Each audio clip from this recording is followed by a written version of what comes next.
Ouais, c'est bon.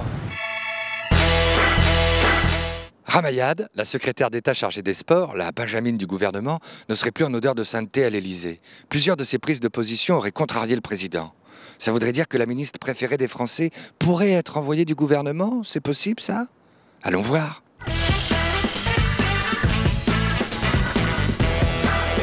Même le président aurait dit que Ramayad est invivable. Alors on va pouvoir vérifier auprès des députés UMP s'il dit vrai.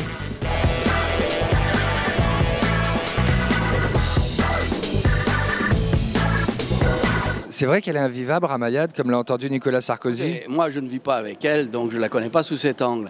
Ce qui est certain, c'est qu'elle a du caractère, tant mieux. Elle est plus trop la chouchou en ce moment. Oh, mais ça, c'est rien, le problème n'est pas là. C'est pas des chouchous, c'est de faire son travail correctement. Ensuite, je dirais, les humeurs des uns et des autres, ça passe, le caractère demeure. C'est une jeune femme qui a du talent, elle existe en politique, c'est pas mal. En même temps, on ne peut pas s'empêcher de penser qu'elle a un côté enfant gâté. Parce qu'être nommé ministre à son âge, c'est déjà pas mal. Être ensuite exigeante quant à sa circonscription, au domaine dans lequel, au territoire dans lequel elle doit pouvoir se présenter aux élections, bon, on a envie de lui dire allez-y d'abord et puis on verra après. Il y a un député UMP qui a dit que si elle se présentait dans le Val d'Oise, ça ferait couleur locale. J'y crois pas. Je crois même pas que quelqu'un ait osé dire ça, tellement c'est lamentable. Ah oui? Ouais. Donc je n'y crois pas. Oui, mais c'est pourtant quelqu'un de chez vous. Ah, non, c'est pas bien sûr. Il paraît que Ramayad a plus trop la cote à l'UMP en ce moment. Vous pourriez la récupérer au PS? Je ne m'occupe pas des affaires de l'UMP. Ah.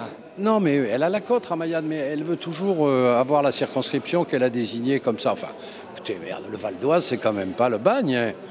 Pas Charlier, quand même. Vous l'aimez plus trop, quand même, à l'UMP. Il y a un député UMP qui a dit que si elle se présentait au Val d'Oise, ça ferait couleur locale. Ah non, ça, c'est une erreur énorme.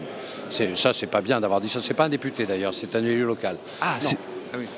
Non, mais c'est une erreur. D'ailleurs, on l'a dénoncé. Franchement, deuxième dans le Val d'Oise, avec une circonscription derrière, c'est pas si mauvais que ça. L'essentiel pour elle, c'est d'avoir la cote près des Français. Mais ouais, mais enfin, Nicolas Sarkozy, il sous-entend quand même qu'elle est invivable, qu'elle a plus trop la cote.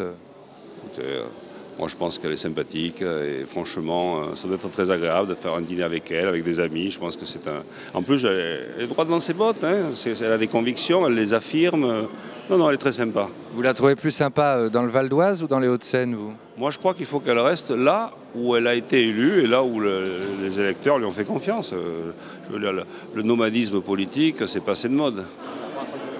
Je ne sais pas si Ramayad est invivable. Ce qu'il y a de sûr, en revanche, c'est qu'avec plus de 70% d'opinion favorable dans les sondages, j'ai surtout l'impression qu'elle est devenue invirable.